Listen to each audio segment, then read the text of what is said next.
Olá, concurseiro! Espero que você esteja muito bem. Para melhor compreensão do conteúdo, iremos dividir o tema em 3 blocos. No bloco 1, nós vamos conversar sobre o processo administrativo na Lei nº 9.784, de 1999, começando pela ideia geral e pelos princípios que mais aparecem em prova. Então, vamos lá! Quando a gente fala em processo administrativo, do que estamos falando exatamente? Pense comigo, sempre que a administração pública precisa tomar uma decisão que afete a vida de alguém, ela não pode simplesmente decidir de forma aleatória. Ela precisa seguir um caminho organizado, com regras, etapas e respeito aos direitos do cidadão. Esse caminho é o processo administrativo. Imagine uma situação bem comum. Um servidor público comete uma infração funcional. A administração não pode aplicar uma punição de imediato. Primeiro, precisa abrir um processo, informar o servidor, permitir que ele se defenda, analisar provas e só depois decidir. Percebe como isso traz mais justiça e segurança para todos os envolvidos? A Lei nº 9.784, de 1999, organiza exatamente esse procedimento no âmbito da administração pública federal, direta e indireta. E atenção para a prova, mesmo sendo uma lei federal, ela costuma ser usada como referência por estados e municípios, quando não existe uma lei própria sobre processo administrativo. Agora vamos aos princípios, porque aqui está o coração da matéria. Se você entende os princípios, metade do caminho já está andado. O primeiro deles é a legalidade. A lógica é simples. A administração só pode fazer o que a lei permite. Se não houver autorização legal, o ato não pode ser praticado. Parece básico, mas isso cai muito em prova. Logo em seguida, temos o princípio da finalidade. Todo ato do processo precisa buscar o interesse público. Pergunta rápida para você refletir.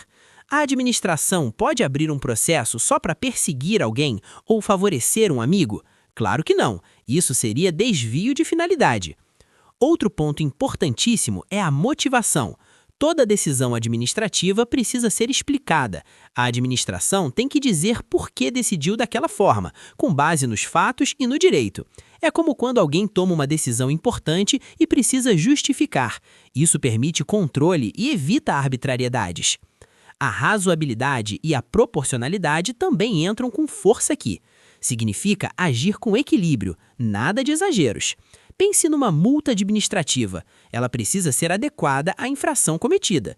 Multa absurda para erro pequeno não faz sentido e viola esses princípios. E não dá para falar de processo administrativo sem falar em contraditório e ampla defesa. O administrado tem direito de saber o que está acontecendo, de se manifestar e de produzir provas. É como numa conversa justa, em que ninguém é julgado sem ser ouvido antes. Temos ainda o princípio da eficiência. O processo administrativo deve ser rápido, simples e com qualidade. Ninguém quer um processo que se arrasta por anos sem necessidade. Por fim, destaque para a segurança jurídica. A administração deve respeitar situações consolidadas e proteger quem agiu de boa fé, evitando mudanças inesperadas que prejudiquem o cidadão. Encerrando este primeiro bloco, fica claro que o processo administrativo não é só burocracia. Ele existe para organizar a atuação do Estado e proteger o administrado. No próximo bloco, nós vamos avançar para os direitos e deveres do administrado e para as fases do processo administrativo, conectando tudo isso com exemplos práticos e com o que mais cai em concurso. Dando sequência ao nosso estudo, agora nós vamos conversar com mais calma sobre os direitos e deveres do administrado e, logo depois, sobre as fases do processo administrativo. Tudo isso de forma bem direta, do jeito que costuma cair em prova, e sempre com exemplos do dia a dia para facilitar a compreensão. Primeiro, vamos falar dos direitos do administrado. A Lei nº 9.784, de 1999, deixa algo muito claro. Quem participa de um processo administrativo não é figurante. O administrado tem voz, tem vez e tem garantias. Um direito básico é o de ser tratado com respeito pela administração. Isso significa que não pode haver constrangimento, grosseria ou tratamento inadequado. Pense numa situação comum. Você vai a um órgão público resolver um problema. A lei garante que o atendimento deve ser digno e respeitoso. Outro direito importante é acompanhar o andamento do processo. O administrado pode saber em que fase está, consultar documentos e ter acesso aos autos. Faz sentido, não faz? Afinal, como alguém vai se defender ou se organizar sem saber o que está acontecendo? Nós também temos o direito de apresentar documentos, provas e alegações. Aqui entra novamente o contraditório e a ampla defesa. O administrado pode explicar sua versão dos fatos, juntar documentos e contestar aquilo que considera errado. É como numa conversa justa, em que todos precisam ser ouvidos antes de uma decisão. Outro ponto essencial é o direito a uma decisão motivada. A administração precisa explicar o motivo da decisão. Não basta dizer que foi indeferido, é necessário justificar, mostrando os fundamentos de fato e de direito. Agora, junto com direitos, vêm os deveres, e isso costuma confundir muitos concurseiros. O principal dever do administrado é agir com boa-fé, lealdade e verdade. Não pode mentir, omitir informações importantes ou tentar usar o processo para obter vantagem indevida. Outro dever relevante é colaborar com a administração. Se um documento é solicitado e ele é essencial para a análise do pedido, o administrado deve apresentar dentro do prazo. Pense numa situação simples. Você pede um benefício, mas não entrega os documentos exigidos. O processo não consegue avançar. Superada essa parte, vamos às fases do processo administrativo. Aqui é importante visualizar como um caminho organizado. Tudo começa com a instauração. O processo pode ser iniciado pela própria administração ou por provocação do interessado. Um exemplo comum é quando um cidadão protocola um pedido de licença, autorização ou benefício. Depois vem a fase de instrução. Essa é a etapa mais longa e mais rica do processo. É o momento de reunir documentos, produzir provas, ouvir interessados e esclarecer os fatos. É como montar todo o cenário antes de tomar uma decisão importante. Na sequência, nós chegamos à fase de decisão. A autoridade competente analisa tudo o que foi produzido e decide. E atenção, essa decisão precisa ser fundamentada, clara e coerente. Por fim, existe a possibilidade de recurso. Se o administrado não concordar com a decisão, ele pode recorrer dentro da própria administração, pedindo uma nova análise. Isso reforça a ideia de controle e justiça administrativa. Perceba como o processo administrativo tem lógica, ordem e finalidade.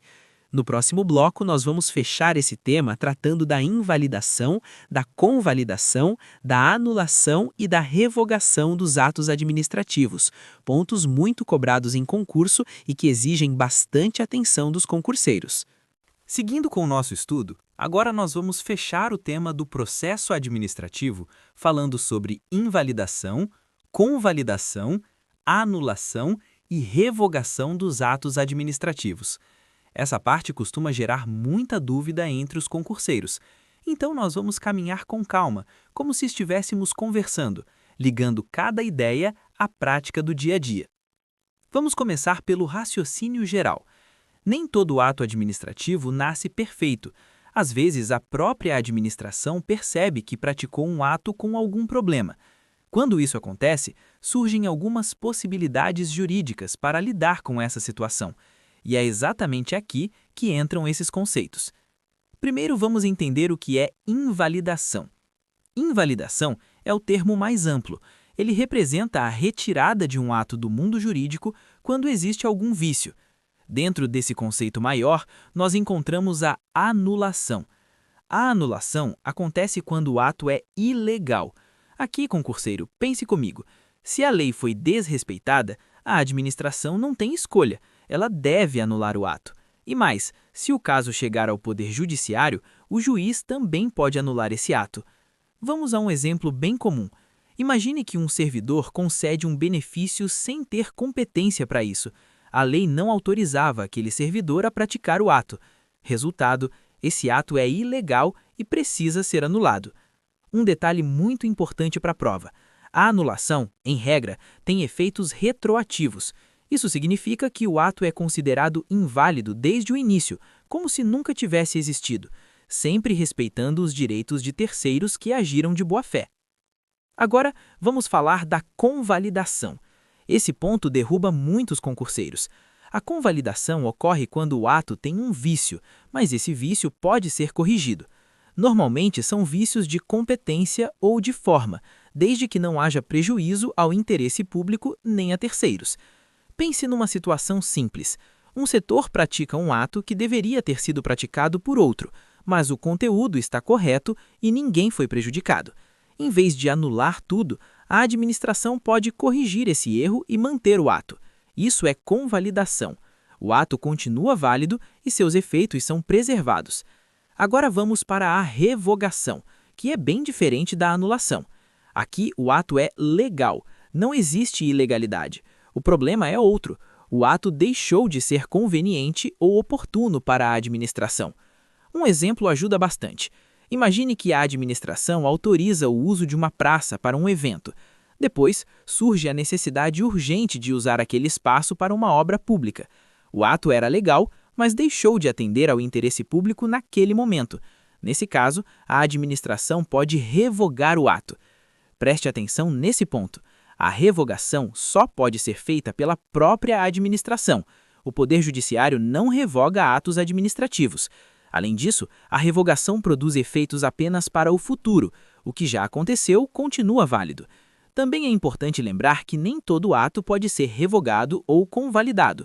Atos vinculados, por exemplo, não admitem revogação, porque a administração não escolhe com base em conveniência e oportunidade. Perceba como tudo se conecta. A anulação combate a ilegalidade, a convalidação corrige vícios sanáveis, a revogação trata da conveniência e da oportunidade.